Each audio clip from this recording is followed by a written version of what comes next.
So hello everyone. ഒരു terminology based question ആണ് subsidiarity. Single correct MCQ easy question. നോക്കാം. Which of the following best reflects the application of the principle of subsidiarity in India's governance system? Transferring subjects like health and sanitation to Panchayati Raj institutions under the 11th schedule. Vesting residuary powers with the union government under Article 248. Establishing all India services common to both the union and the states. Granting the governor discretionary powers under Article 200. അപ്പം ഇത് നാലോട് തന്നിരിക്കുന്നത്. ഇതിൽ സബ്സിഡിയാരിറ്റി എന്ന് പറയുന്ന കാര്യത്തിന് ഇതിൽ ഏത് statement ആണ് അല്ലെങ്കിൽ ഏത് പ്രാക്ടീസ് ആണ് ബെസ്റ്റ് റിഫ്ലക്ട് ചെയ്യുന്നതെന്നാണ് ചോദിച്ചിരിക്കുന്നത്. So transferring subjects like health and sanitation to panchayati raj institution എന്ന 11th സ്കെഡ്യൂൾ സബ്സിഡറി ആയിട്ടുള്ള ഒരു ബോഡിക്ക് കൊടുക്കുന്നു എന്നുള്ളൊരു രീതിയിൽ നിങ്ങൾ ഫസ്റ്റ് സ്റ്റേറ്റ്മെന്റ് തന്നെയാണ് ആൻസർ.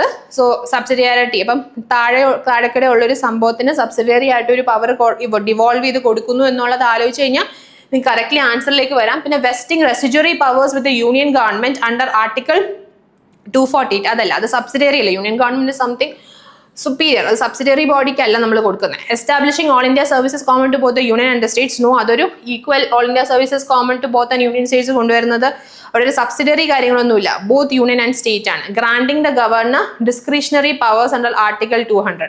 അപ്പൊ ആ ഗവർണർക്ക് granting the governor discretionary powers under article 200.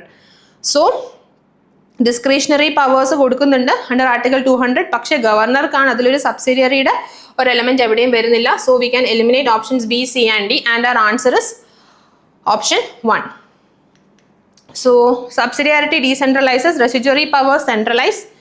All India services strengthens integration, not local level decision making.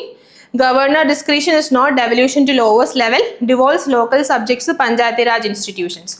So quick facts or core takeaway: subsidiarity decisions at lowest competent level. 11th schedule list devolvable subjects linked with Article 243G. 73rd amendment strengthens local self government. അപ്പൊ 73rd amendment local self ഗവൺമെന്റിനെ strengthen ചെയ്യിക്കുന്നുണ്ട്. 11th schedule devolvable subjects linked with article 243G. Subsidiarity decisions at lowest competent level. അപ്പം ഏറ്റവും lowest ആയിട്ടുള്ള competent ലെവലിലേക്ക് ഡിസിഷൻസിനെ നമ്മൾ കൊടുക്കുന്നതിനാണ് ഒരു subsidiary പവറിലേക്ക്, subsidiary ഏരിയയിലേക്ക് അല്ലെങ്കിൽ സബ്സിഡിയറി ഏജൻസിയിലേക്ക് നമ്മൾ പവർ ഡിവോൾവ് ചെയ്യുന്നു എന്നുള്ളൊരു കാര്യമാണ് അവിടെ വരുന്നത്. സുയ that's it about the question. So അങ്ങനെയുള്ള ടേംസ് വരുമ്പോൾ നിങ്ങൾക്ക് ചിലപ്പോൾ ഇത് കാണുമ്പോൾ അപ്പം തന്നെ പേടിച്ച് ഭയങ്കരമായിട്ട് ഓവർ തിങ്ക് ചെയ്യരുത്. എന്തെങ്കിലും സിമ്പിൾ ആയിട്ടുള്ള ടേമിനെ നിങ്ങൾക്ക് എങ്ങനെ ഡീകൺസ്ട്രക്ട് ചെയ്യാൻ പറ്റുന്നുണ്ടോ, അല്ലെങ്കിൽ ആ വാക്കിന്റെ അർത്ഥത്തിൽ ഏറ്റവും അടുത്ത് വരുന്നത് ആ 4 സ്റ്റേറ്റ്മെന്റിൽ ഏതാണെന്നൊക്കെ നോക്കിയാൽ മതി. ഒരു പുതിയ ടേം കാണുമ്പോൾ അയ്യോ ഇത് എനിക്ക് അറിയില്ല എന്ന് പറഞ്ഞ് പാനിക്കായി പോയിട്ട് തെറ്റിക്കേണ്ട ആവശ്യമില്ല. സ്ലോലി ആ 4 സ്റ്റേറ്റ്മെന്റ്സും വായിക്കുമ്പോൾ നിങ്ങൾക്ക് എന്തെങ്കിലും ഒരു കണക്ഷൻ കിട്ടുന്ന ഒരു സാധനമായിരിക്കും മോസ്റ്റ് പ്രോബബ്ലി ആൻസർ വരാം. Okay, thank you.